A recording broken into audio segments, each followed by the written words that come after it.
What's good, everybody? This is Blaine, co-host of the BNN Podcast Show, and welcome to a new series that we're gonna have going on. Where I just drop, some daily news, quick daily news for you guys. This is gonna be something where I just, like I said, just be dropping some little daily stuff for you guys throughout the week before we go do another podcast for you guys. It's just to keep the channel active, along with some other things that we have coming on for you guys. And to kick it off, let's talk about Jon Bernthal. The stories is coming from comicbookmovie.com, and Jon Bernthal says, according to the article, Jon Bernthal fought to keep the Punisher from being too heroic and likable.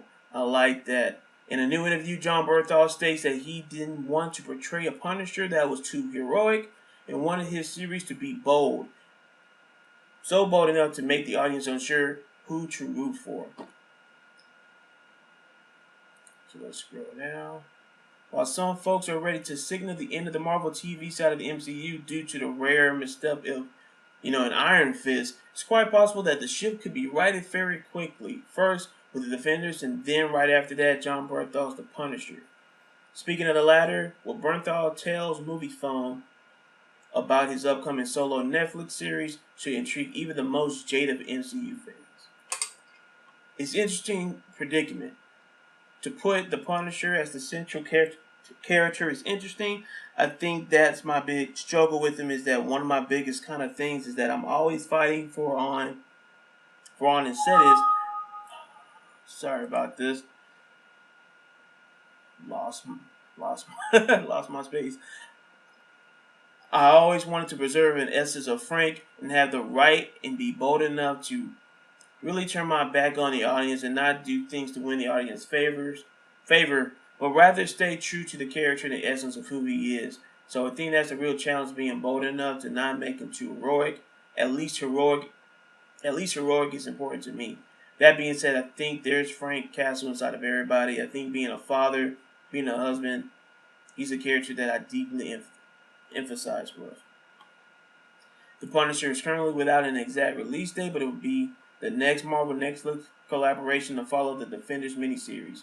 Not much is known about the series, but Ben Barnes is set to portray Billy Russo, aka Jigsaw, although it's currently unknown whether he'll become the disfigured crime boss familiar to Marvel readers in the first season.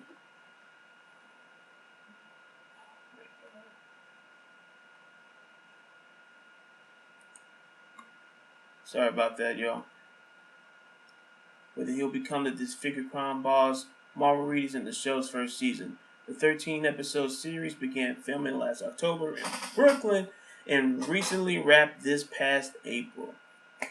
So yeah, Jon Bernthal, you guys will know him from AMC's The Walking Dead. You also know him from TNT when after Frank Darabont got fired from AMC's show The Walking Dead, Frank Darabont goes over to make another show on TNT, and Jon Bernthal was the main character on that. And you also see some other alumni people from The Walking Dead on that show as well. This is a great thing for Jon Bernthal.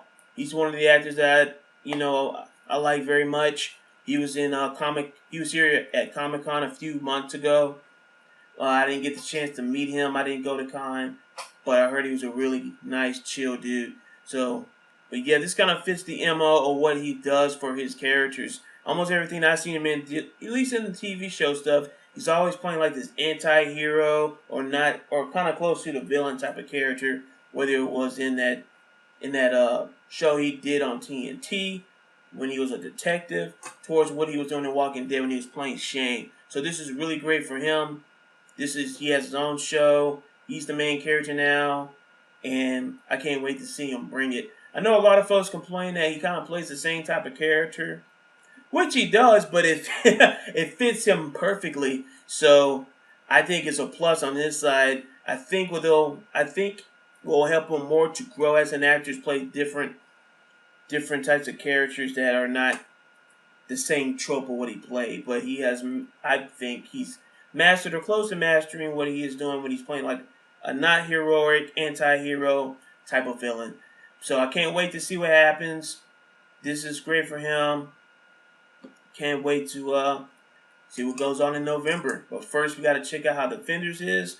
And here on the BNN podcast, well, on the BNN channel, I should say, and also on the podcast, we will talk about what's going down with Marvel and the Defenders and everything. So that should be really interesting. So that's all I have for you guys today on this quick daily news. Hope you enjoyed this whole new thing that we're going to have, that we're doing. And, yeah, till next time, y'all, this is Blaine signing out. Peace.